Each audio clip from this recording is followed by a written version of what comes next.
kind of like this the day of the test. So because at this angle, remember when you walk up, it's your right, your left, because it's facing the same way you are if you come up to it. So, and remember, yes, this is real and this is cartilage right here. So that right there, anybody have the page? 9?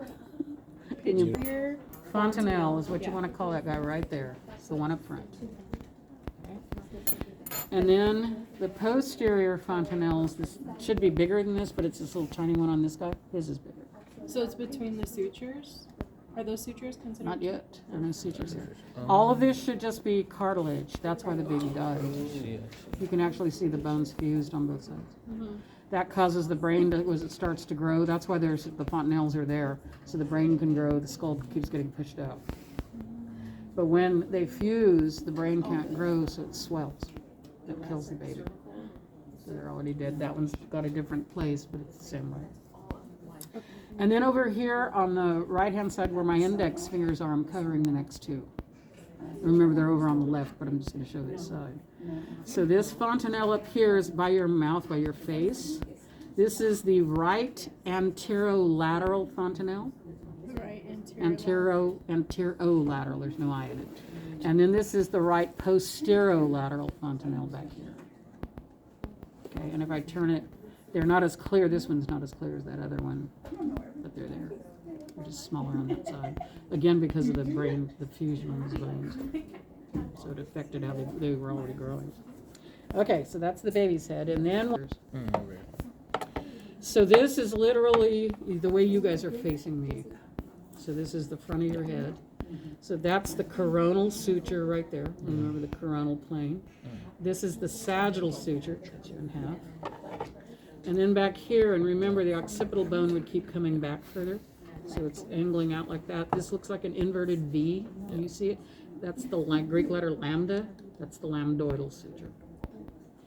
And then the other two, because there's a left and a right now, those are single. So on the right side, that's, remember this is the squama of the temporal bone, that's called the squamosal suture. Okay? And then over on the left, it does the same thing. It's just sitting there. Okay? So that's them. So that's what those two fuse into, the anterior and posterolaterals become the squamosal, and then the other ones do their thing in the back. Turn it the right way, there we go. Inside this box, it's the red box. That's what it means, it's red on the bottom.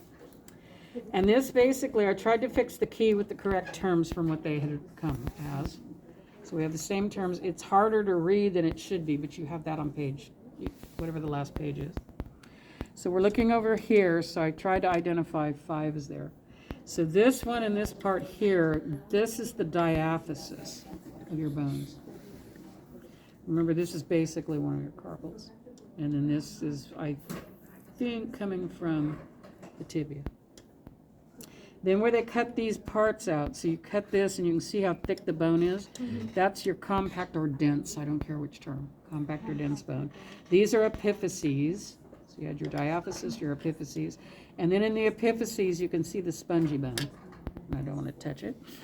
And then I could take a pipe cleaner and go through this hole here, or I can flag it right here, clay down in the middle, and that's the marrow cavity. Okay?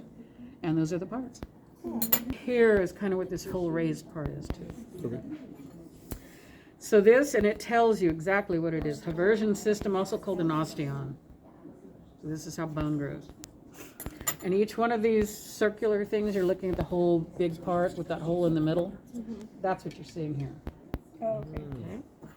So the hole in the center is called a Haversian canal. Havers was the man that first identified bone. And then each of these would go around all the way in a circle, all the way around that. Okay? And each one of those is called a concentric lamella. The E on the end, lamellae, just makes it plural.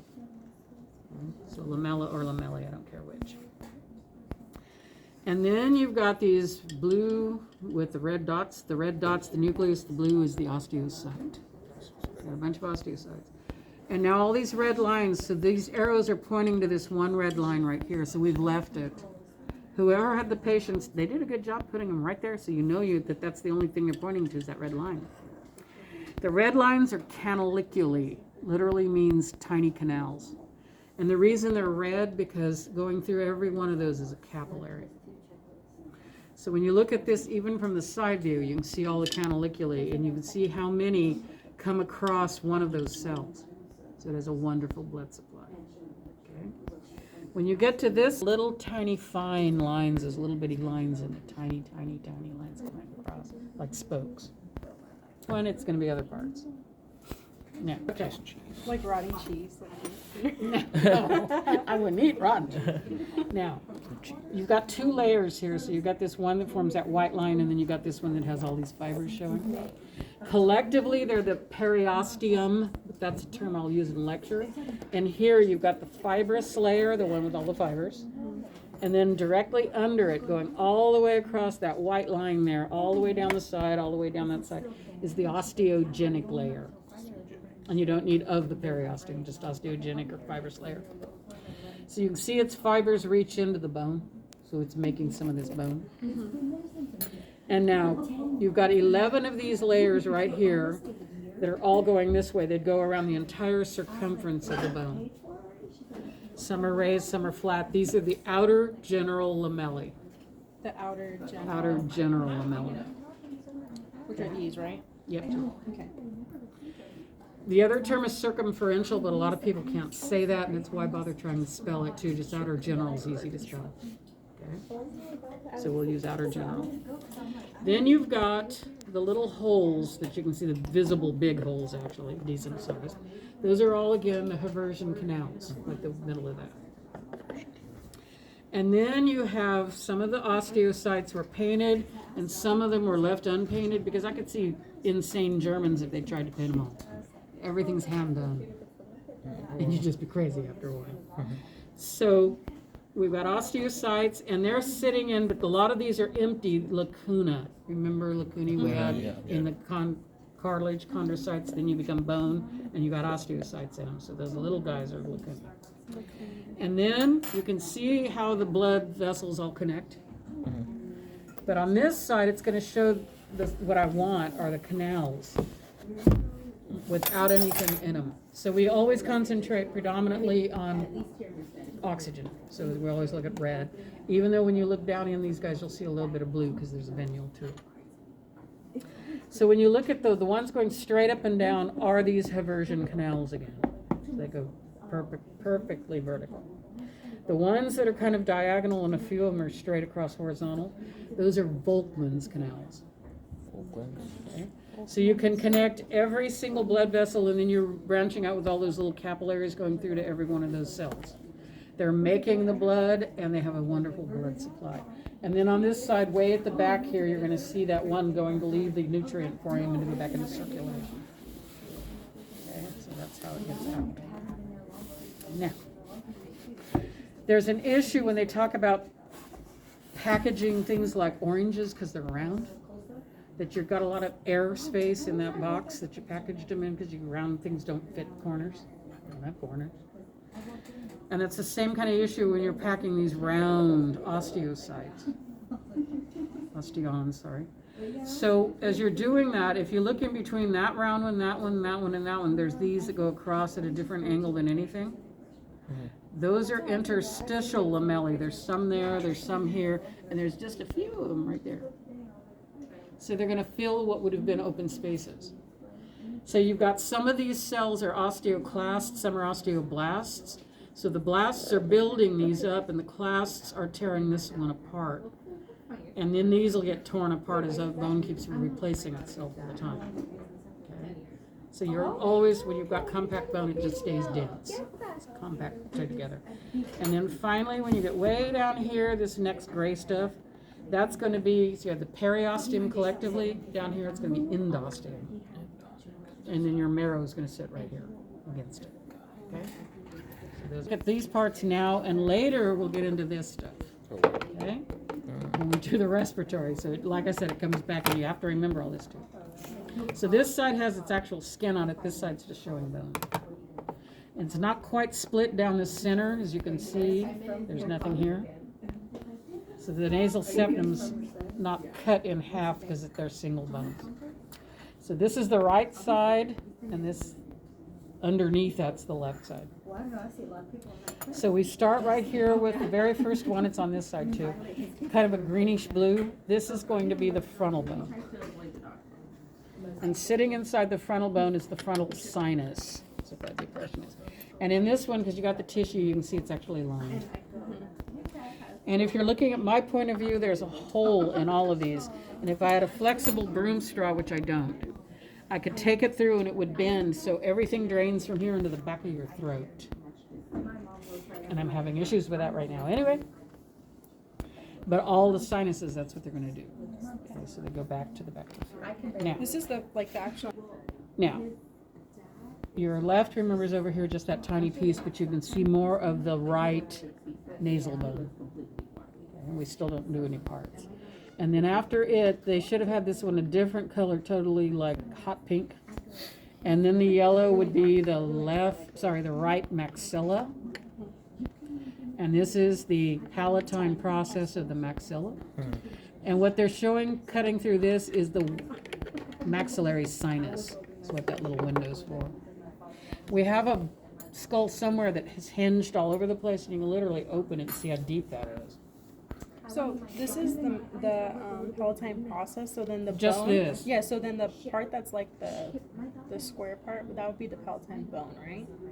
The blue, it's 1/3 is palatine. The front is all maxilla. Palatine process belongs to the maxilla. Horizontal plate belongs to the palatine. Now, this should not be the same color as this at all. This one definitely should have been like a vivid green, because this is not part of this bone. So I just did the maxilla, and then I think this is the next one. I'm going to do the best I can to cover. Right, so that's what some The people say, ethmoid. but then other times. Notice I'm on this side too. So this is the ethmoid. Yeah, like So this is separating this side from that side. So up here, this part that sticks up is the crista galli. That design flaw I talked about in the lecture. Got that major blood vessel sitting there that can get broken. And then from my point of view, when I'm looking at the little C here, that's the cribriform plate. And then I can see a bunch of little holes, because those are going to be the olfactory foramina in the cribriform plate. So again, am I asking opening or am I asking structure? I flag up here versus here. Then this part right here, that's the superior nasal concha. And then that's the middle nasal concha. So if I ask what's the structure, middle nasal concha. If I ask what's the bone, ethmoid. And there's no right or left on the ethmoid. So these are rights when they're the parts, but the bone is just a single bone. Okay. And then if you open that, you don't have to, but if you do, you can see that hole or that one. That's the ethmoid sinus. Okay, so that's what you're looking at on those. Yeah, this whole thing like comes apart, huh? Yeah, in all kinds of Like, places. If I was can get it just back in thinking the it was hole, just this. now I can't get it back in the hole. And then you like lifted this thing up. Yeah, it's everything opens. Keep doing it. Now, after that, then they do the inferior nasal concha bone. It's its own bone, so we add that on the end. This is a bone. Yeah, it's a separate bone. And that's the right. The left is covered up. And the left is literally covered with skin when you get over here. So inferior nasal concha bone. And then this is the sphenoid. It's just one bone again. So on the sphenoid, you've got that sella turcica, the pituitary is hanging in that hypophyseal groove, the sphenoid sinus, and then your right pterygoid process. On this side, you can't see the left because it's covered. It's a tonsil. We'll get to that. Then you've got your right palatine bone, and there's your horizontal plate. It looks like I got everything except the nasal septum. So the vomer is part of the ethmoid again. Sorry, not the vomer. The perpendicular plate is part of the ethmoid. So it'll be listed twice. It's listed under ethmoid, and then it's listed at the bottom where it says nasal septum. But that's it right there. And then this is the vomer bone. There's no parts that we have to worry about. That's just vomer. And then that's cartilage. Okay, up front. So the cartilage is not terribly flexible if you face them, but if it's intact, it's harder to do it, and you So don't if you want to try. if you flag this one, it would just be cartilage. Cartilage. Hopefully you flag this one. But yeah, and then this part, oh, sorry. When we get to it, and you've got the skin, this little pouch right here, this part of your nose that flares right there. I hate to pick my nose, but anyway, that has its own name, too. Okay? So the opening is its own thing, and then that's a separate thing. And then, oh, look, we got our nasal concha again, and then they got some little grooves, and ooh, yeah, all kinds of crap going on. And this piece right here, if I put this together, and you look at it this way, there's like a little hole right there where my thumb is, right there. Not that hole, that's different. This hole right here. So it's got a different, that's internal, and that one's external. Okay, so whatever that part is, you'll be learning all of that. Okay. And then remember,